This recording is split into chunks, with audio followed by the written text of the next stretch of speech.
मैं एक पारिवारिक गीत गाने जा रहा हूँ। हमें आशा है कि आप लोग को अच्छा लगेगा। लाइक और सब्सक्राइब करेंगे। धन्यवाद।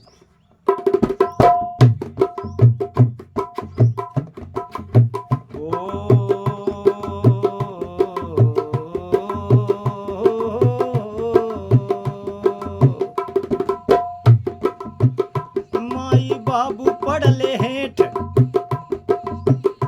माई बाबू पढ़ले हेठ, बहू भइल घर में मेठ।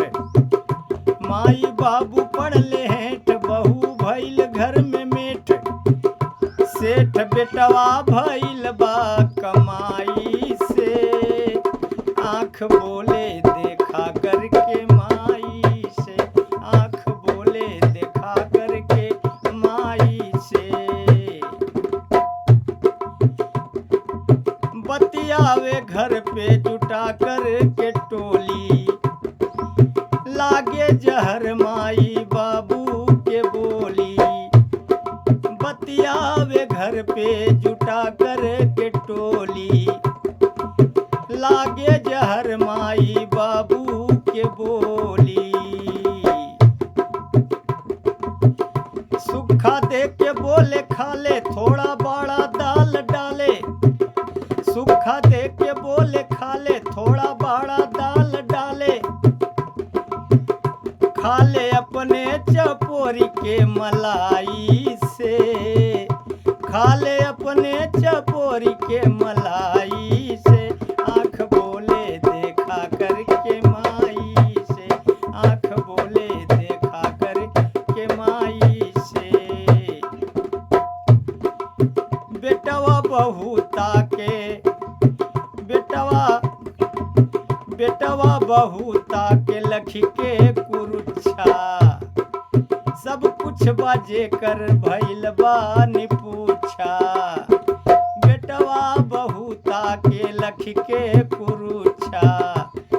सब कुछ बाजे कर भइल बा निपूछा।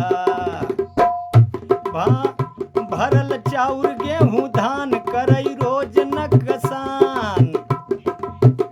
भरल चाउर गेहूं धान करई रोज नकसान। कहई गिर गया फिसल के कलाई से, आँख बोले देखा करके माई से, आँख बोले देखा करके माई से।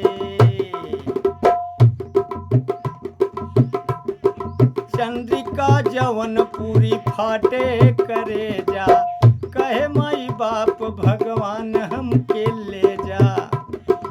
चंद्रिका जवन पूरी फाटे करे जा, कहे माई बाप भगवान हमके ले जा।